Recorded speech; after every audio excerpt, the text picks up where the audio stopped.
सगळ्यात मेन कारणीभूत माझा मुलगा. त्याने ओळखलं टॅलेंट की जे मम्मीमध्ये आहे ते आपल्याला घरात कुणालाच दिसत नाही. आणि ती जी ओळख होती माझी, ती माझ्या मिस्टरांनी किंवा आई वडिलांनी किंवा भाऊ बहिणी कोणीच ओळखली. ते टॅलेंट त्याने ओळखलं आणि त्याने सुरुवात केली एप्रिल महिन्यामध्ये. 20 एप्रिलला त्याने पहिला व्हिडिओ टाकला आणि मला सांगितलं की आपण 20 व्हिडिओ टाकू किंवा 30 टाकू.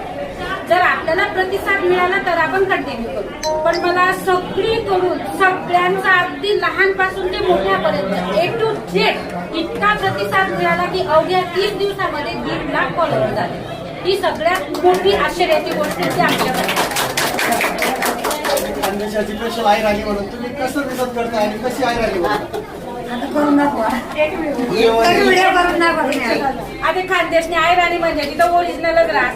ओरिजिनल म्हणजे दुकानमा जायला होतो या म्हणे चाला तुम्ही मला चाला. आणि इथली आपुलकी की गावडी जाणं मी सोडते ना बॅग भरते मी सोडते ना आधी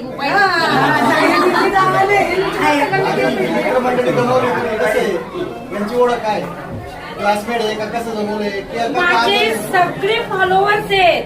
क्लासमेट, वर्गमित्र, वर्गमैत्रीण तो भाग वेगळा. पण हे इतकं आत्म्याचं नातं असतं की जिव्हाळ्याचं की जो कोणी आपल्याला आवडतो आपण त्यालाच भेटण्यासाठी जातो आणि त्यालाच मी पण भेटण्यासाठी येते.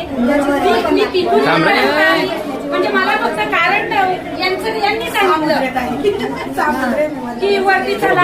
वंदना ताईंनी सांगितलं. मी लगेच एका सेकंदात म्हटले चला भेटून घेऊ आपण 2 मिनिटं. आणि संकल्पना कशी समजली मला? नाही, हे डिपार्टमेंट माझ्या मुलाचं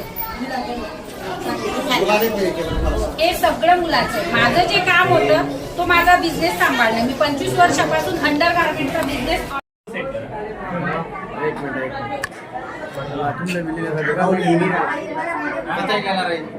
आता एकच संदेश देऊ इच्छिते की प्रत्येकाचे म्हातारे आई वडील असतील किंवा सासू सासरे असतील कशीही असतील तरी त्यांना सांभाळा. 2 वेळचं जेवण द्या.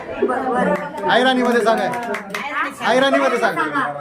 जनतेनं मायबाप आणि सासू सासरा याचे 2 टाइम कमीत कमी पोट भरी जेवण देवाना. भले त्याची वावर घर काही देरा असेल नसेल देव जाणो श्रीमान भानगड काहीच माहित नाहीये. पण कसाही व्यक्ती असेल भले देवने दिवाना काढावा त्या तेलनी भाजी करी संध्याची भाजी भाकर खाऊ.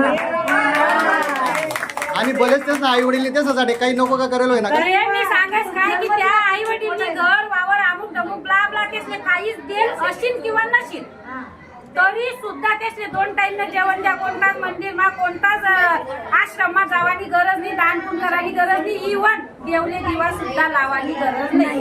अगदी परफेक्ट सांगस मी कारण मी स्वतः त्या क्रियामधून जाई राहील. म्हणजे तुमनं असं म्हणणं आहे का ते पंढरपूर जावानी काही गरज नाही.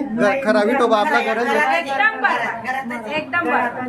आई वडिला विठोबा आणि रुक्मिणी